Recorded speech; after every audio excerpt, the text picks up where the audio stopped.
Peddi movie review. Casting వచ్చేసరికి రామ్ చరణ్, జాన్వీ కపూర్, జగపతి బాబు, Bomman Irani. Music AR Rahman ఇచ్చాడు ఈ సినిమాకి. సో మ్యూజిక్ ఈ సినిమాకి చాలా పెద్ద ప్లస్ అనమాట. సినిమా రిలీజ్కి ముందే చిక్రీ చిక్రీ సాంగ్ ఎంత పెద్ద హిట్ అయిందో అందరికీ తెలిసింది అనమాట. సో ఆ సాంగ్ వల్ల కూడా ఈ సినిమాకి చాలా హైప్ ఉందన్నమాట. ఇక డైరెక్టర్ విషయానికి వస్తే బుచ్చిబాబు గారు ఇంతకుముందు ఉప్పెన సినిమా మాత్రమే తీశారు. సో ఆ సినిమా తర్వాత దాదాపుగా 4-5 సంవత్సరాల గ్యాప్ తీసుకొని ఈ సినిమాని అయితే తీయడం జరిగింది. ఇది ఆయనకు రెండవ సినిమా మాత్రమే. బుచ్చిబాబు గారు తన రెండవ సినిమాకే పాన్ ఇండియా హీరో అయిన రామ్ చరణ్ గారిని డైరెక్ట్ చేసే అవకాశం అయితే దక్కింది. సో ఈ సినిమా బడ్జెట్ కూడా 350 కోట్ల వరకు అయిందని చెప్తున్నారు. సో ఈ సినిమాని పాన్ ఇండియా రేంజ్లో నిర్మించారు. అలాగే కాస్టింగ్ కూడా దాదాపుగా 3-4 భాషల నుంచి అయితే సెలెక్ట్ చేసుకోవడం జరిగింది. సో అందులో ముఖ్యంగా శివరాజ్ కుమార్ గారు, అలాగే మిర్జాపూర్ సిరీస్లో విలన్గా చేసిన దిగ్విజయ్ కూడా ఈ సినిమాలో తీసుకోవడం జరిగింది. వీరితో పాటు హిందీ నుంచి బొమ్మన్ ఇరానీ, అలాగే ఇంకొన్ని పాత్రలకైతే వేరు భాషల నుంచి అయితే తీసుకోవడం జరిగింది. సో వీళ్ళందరినీ బుచ్చిబాబు గారు హ్యాండిల్ చేశారా అంటే ఆల్మోస్ట్ 90% వరకు అయితే సక్సెస్ అయ్యారని చెప్పాలి.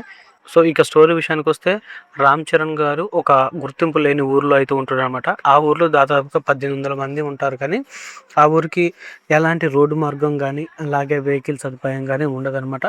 అలాంటి ఊరు నుంచి వాళ్ళు దాని దగ్గర ఉన్న విజయనగరం వెళ్ళి అక్కడ పని చేసుకుంటూ వారానికో 10 రోజులకో నెల రోజులకో ఇంటికి వెళ్ళి వస్తూ ఉంటారనమాట. సో అలా ఇంటికి వెళ్ళి రావడానికి కూడా 1 డే టైం పట్టిద్ది అనమాట. నడుచుకుంటూ కొండ ఎక్కి కొండ దిగుతారనమాట. సో అందుకోసమని ఆ ఊర్లో ట్రాన్స్పోర్టేషన్ కోసమని జగపతి బాబు గారు అయితే చాలా కష్టపడతారు అనమాట. ఎందుకంటే ఆ ఊరు మీద నుంచే ఒక ట్రైన్ అయితే వెళ్తూ ఉంటుంది అనమాట. ఆ ట్రైన్ ఎప్పటికైనా సరే వాళ్ళ ఊర్లో ఆపుకోవాలనేది జగపతి బాబు గారి కోరిక అనమాట. దానికోసం ఒక 30-40 ఏళ్ళ సంది అయితే ఆయన కష్టపడుతూ ఉంటాడు. అన్ని గవర్నమెంట్ ఆఫీసుల చుట్టూ తిరుగుతూ ఉంటాడు. అందరికీ అర్జీలు పెడుతూ ఉంటాడు. కానీ ఎవరు కూడా సరిగా రెస్పాండ్ అవ్వరు. ఎందుకంటే వీళ్ళకి ఎలాంటి గుర్తింపు కార్డులు కానీ ఓటు హక్కు కానీ ఉండదన్నమాట. సో అందువల్ల వీళ్ళ గ్రామాన్ని అయితే ఎవరు పట్టించుకోరు అనమాట. ఒకానొక సందర్భంలో జగపతి బాబు గారు ఒక పిటిషన్ వేయడానికి వెళ్ళినప్పుడు ఎమ్మెల్యే దగ్గర ఆయనకైతే ఘోరంగా అవమానం జరుగుతుందన్నమాట. సో అక్కడి నుంచి ఇక సినిమా అయితే ఎమోషన్ టర్న్ తీసుకుంటుంది అనమాట. అక్కడ జగపతి బాబు గారు ట్రైన్ ఆపే క్రమంలో ఆయన మరణించడం, ఆ తర్వాత రామ్ చరణ్ గారు ఆ ప్రాబ్లమ్ని టేక్ ఓవర్ చేయటం, ఇలా సినిమా అయితే ఊపందుకుంటుంది. సో అంతకుముందు జాన్వీ కపూర్తో లవ్ స్టోరీ కొంచెం ఒక 30 మినిట్స్ వరకు అయితే సాగుతుంది. జాన్వీ కపూర్ గారి లుక్స్ బాగున్నాయి, అలాగే గ్లామర్ బాగుంది. కానీ కొన్ని సీన్స్లో మాత్రం ఆమెను చూపించే విధానం చాలా తప్పుగా అయితే చూపించారన్నమాట. అలాగే రామ్ చరణ్ గారికి కూడా 2-3 చోట్ల డబల్ మీనింగ్ డైలాగ్స్ అయితే పెట్టారన్నమాట. సో అవి తప్పనిచ్చి పేరు అయితే చాలా బాగుంది. అలాగే వాళ్ళ మధ్య వచ్చిన సీన్స్ కానీ చికిరి సాంగ్ కానీ ఓకే పర్లేదు అనిపిస్తాయి, బాగుంది అనిపిస్తుంది ఆ కొద్దిసేపు. ఆ తర్వాత జగత్ బాబు గారి ఈ డెత్ తర్వాత సినిమా కొంచెం ఎమోషనల్గా అయితే టర్న్ అవుతుంది అనమాట. సో దీనివల్ల అక్కడ రామ్ చరణ్ గారు ఆ ఊరికి వచ్చే ట్రైన్ యొక్క రైల్వే పట్టాలను పీకేస్తాడనమాట. అసలు రైలు రావద్దు అని పీకేసి రైల్వే ట్రాక్ అయితే నిప్పంటిస్తాడు. దీంతో రామ్ చరణ్ని వాళ్ళ ఊరు వాళ్ళందరినీ పట్టుకొని రైల్వే పోలీసులు మాత్రం బాగా చిత్రహింసలు పెడతారన్నమాట. సో అప్పుడు జాతుబాబు గారి శవాన్ని ఇవ్వండి సార్, మీరు ఇంకెప్పుడు అలాంటి పనులు చేయం, మేము వెళ్ళిపోతాం అంటే రామ్ చరణ్ గారికి జగద్బాబు గారి శవాన్ని అయితే ఇవ్వరనమాట. సో నీ గుర్తింపు కార్డు కానీ ఆయన చనిపోయిన ఆయన గుర్తింపు కార్డు కానీ తీసుకొచ్చి మాకు చూపించి శవాన్ని తీసుకెళ్ళమంటారు. కానీ వీళ్ళకి ఎలాంటి గుర్తింపు కార్డు అయితే ఉండదు. సో అప్పటి వరకు రామ్ చరణ్ గారు ఏదో ఒక పని చేసుకుంటూ అలాగే ఎంతో కొంత డబ్బులు తీసుకొని క్రికెట్ అయితే ఆడుతూ ఉంటాడనమాట ఏదో ఒక టీంకు తరఫున. సో అలాంటి గుర్తింపే తప్ప పెద్దకైతే ఎలాంటి గుర్తింపు ఉండదన్నమాట. వాళ్ళ ఊరు వాళ్ళకు కూడా ఎలాంటి గుర్తింపు కానీ రేషన్ కార్డు కానీ ఐడి కార్డులు కానీ ఉండవు అనమాట. సో దీంతో జగద్బాబు గారి శవం అనాథ శవం అని చెప్పేసి పోలీసులు అయితే రామ్ చరణ్ గారికి శవాన్ని అయితే ఇవ్వరనమాట. సో ఇక అప్పుడు రామ్ చరణ్ గారిని చూసిన శివరాజ్ కుమార్, సో నువ్వు క్రికెట్ కాదు నీకు కుస్తీ నేర్పిస్తా అని అంతకుముందే అడిగి ఉంటాడు. సో అప్పుడు రామ్ చరణ్ గారు ఎలాగైనా సరే కుస్తీ నేర్చుకొని సరే కుస్తీ ఆడి నాతో పాటు నా ఊరికి కూడా గుర్తింపు తేవాలనే ఉద్దేశంతో శివరాజ్ కుమార్ దగ్గరికి వెళ్ళి అయితే అక్కడైతే ట్రైన్ అవుతాడు అనమాట. సో అక్కడ ఫస్ట్ కుస్తీ ఫైట్ అయితే ఒకటి చాలా బాగుంటుంది అనమాట. ఆ ఫైట్ చాలా బాగా డిజైన్ చేశారు. అంతకుముందు కూడా ఒక ఫైట్ ఉంటుంది, జాన్వీ కపూర్ కోసం ఒక ఫైట్ అయితే ఉంటుంది. ఆ ఫైట్ కూడా బాగా డిజైన్ చేశారు. సో ఫైట్స్ మాత్రం చాలా బ్రహ్మాండంగా డిజైన్ చేశారు. వాళ్ళ ఊరికి పేరు తేవాలనే ఉద్దేశంతో రామ్ చరణ్ గారు అయితే కుస్తీ ఆడుతుంటాడు అనమాట. దాదాపుగా రాష్ట్రం తరపున ఆడి గెలిచిన తర్వాత నేషనల్స్కి ఆడే క్రమంలో సెమీఫైనల్స్ వరకు వెళ్ళిన తర్వాత రామ్ చరణ్ గారికి కాలైతే ఇంజ్యూరీ కావడం జరుగుతుంది. సో అక్కడ ఆయన ఫైనల్ అయితే ఆడకుండా వెనక్కి తగ్గాల్సి వస్తుందన్నమాట. సో అప్పుడు మాత్రం హాస్పిటల్లో ఒక సీన్ చాలా బాగుంటుంది అనమాట శివరాజ్ కుమార్కి అండ్ రామ్ చరణ్కి. సో అక్కడైతే లిటరల్గా శివరాజ్ కుమార్ గారి తేలిపోయారనమాట. రామ్ చరణ్ గారు అంత బాగా యాక్ట్ చేశారు. మనకైతే కళ్ళ నీళ్ళు తిప్పిస్తారనమాట. సో, ఆ సీన్ వరకు చాలా బాగుంటుందనమాట. ఇక అక్కడి నుంచి ఊరికి గుర్తింపు తెద్దాం అనుకున్న రామ్ చరణ్ గారి కల అయితే నెరవేరదనమాట. సో, అప్పుడు ఆయన ఒక డేరింగ్, డాషింగ్ అండ్ డిసిషన్ అయితే తీసుకుంటారనమాట. అక్కడ గెలిచాడా లేదా, అలాగే వారి ఊరికి ఏదైనా గుర్తింపు తెచ్చాడా లేదా అనేది ఇక సినిమా. సో, సినిమాలో చాలా డెప్త్ అయితే ఉంది. కానీ కొన్ని సీన్స్ మాత్రం అనవసరంగా కొన్ని ల్యాగ్ సీన్‌లు అయితే పెట్టారనిపిస్తుందనమాట.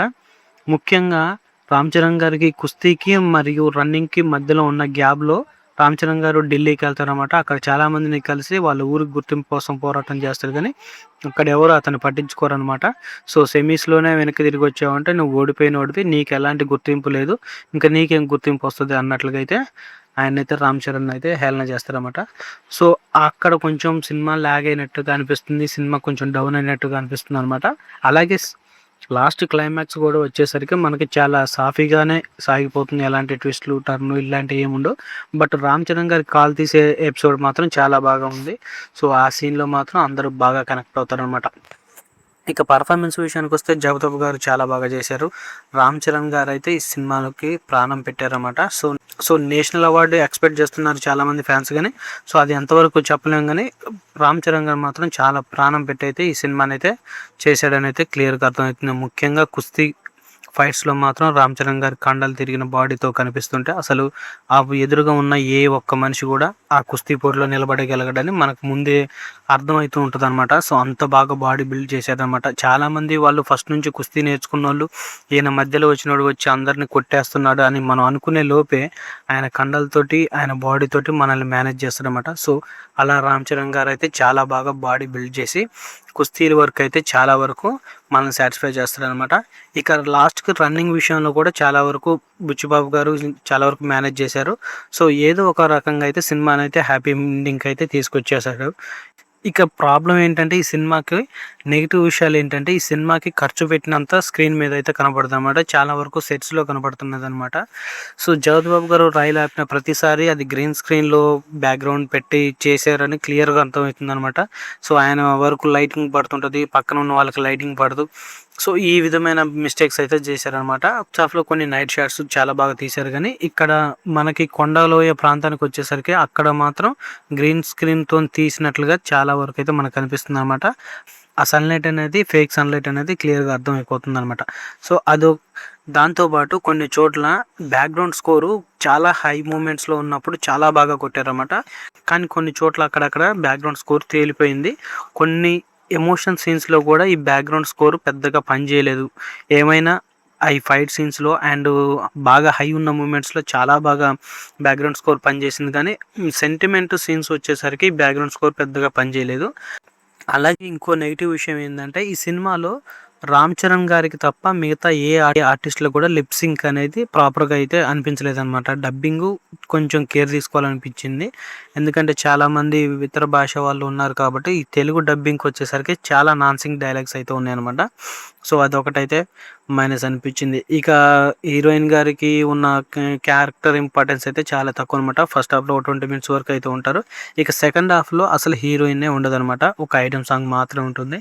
సో, అదొకటి జాన్వి గారిని అనవసరంగా తీసుకున్నారనిపించింది. అసలు హీరోయిన్ లేకుండా కూడా సినిమాని నడిపించే సినిమా అనమాట ఇది. సో, అలాంటిది జాన్వి గారిని తీసుకొచ్చి ఒక 20 మినిట్స్ పెట్టి ఆమె మీద అసభ్యంగా సీన్‌లు తీసి, కొన్ని చోట్ల అయితే అసలు నడుము ఇంకా పైకి తప్ప అసలు ఫేసే చూపియరనమాట. సో, అలాంటి సీన్‌లయితే చాలా ఉన్నాయనమాట.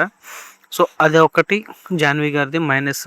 అండ్ కాస్టింగ్ గూడా వచ్చేసరికి జాన్వి గారినే ఆ రోల్‌కి తీసుకోవాల్సినంత ఇంపార్టెన్స్ అయితే లేదనమాట. సో, అది గూడా పెద్ద మైనస్ అనమాట. ఇక 'జగపతి' గారి క్యారెక్టర్ చాలా బాగా కుదిరింది. ఆయన బాగా సెట్ అయ్యాడు. బొమ్మన ఇరాన్ గారు డైలాగ్స్‌కే పరిమితం అయ్యారు. సో, కథ నేరేషన్ చేయడానికి మాత్రమే బొమ్మన ఇరానీని తీసుకోవడం జరిగిందనమాట. సో, ఆయన బేస్ చేసుకొని కథ నడుస్తూ ఉంటుంది. అలాగే 'శివరాజ్ కుమార్' గారి క్యారెక్టర్ కూడా ఓకే అనిపించింది గానీ, అనుకున్నంత డెప్త్ అయితే ఉండదనమాట. ఆయన క్యారెక్టర్‌కి అంత ఇంపార్టెన్స్ అయితే అనిపియదు. సో, కనపడతాడు స్క్రీన్ మీద గానీ, సో, అంత మనకి 'జైలర్' సినిమాలో 'శివరాజ్ కుమార్‌కి' ఇచ్చినంత ఆ లెవెల్ ఎంట్రీ అయితే, ఆ లెవెలు హై అయితే ఉండదనమాట. సో, అదొకటి మైనస్ అనమాట. ఇక ఓవరాల్‌గా చూసుకుంటే సినిమా చాలామందికి ఈ సినిమా కొన్ని చోట్ల అర్థం కాకపోవచ్చు. కొన్ని చోట్ల విసుగెత్తించొచ్చు గానీ, పూర్తిగా అదే కథకి కంప్లీట్గా కనెక్ట్ అయితే మాత్రం ఈ సినిమా చాలా బాగుంది అనిపిస్తుంది. ముఖ్యంగా సినిమా టైమింగ్ అనేది కొంచెం తగ్గించుంటే ఇంకా చాలా బాగుండేది అనిపించింది. 3 అవర్స్ 10 మినిట్స్ ఏముంది. సో అది కొంచెం తగ్గించుంటే ఇంకా ఈ సినిమాకి చాలా పెద్ద ప్లస్ అయ్యి ఉండేదనమాట. ఓవరాల్గా ఈ సినిమా నాకైతే బాగుంది, బాగా నచ్చింది. అలాగే ఈ సినిమా చాలా మందికి నచ్చే అవకాశం అయితే ఉందనమాట. సో అందులో రామ్ చరణ్ గారి పర్ఫార్మెన్స్, కుస్తీ ఫైట్లు, అలాగే క్రికెట్ ఎపిసోడ్లు చాలా బాగున్నాయి కాబట్టి ఈ సినిమా చాలా వరకు అయితే మెప్పించే అవకాశాలు అయితే ఉన్నాయి.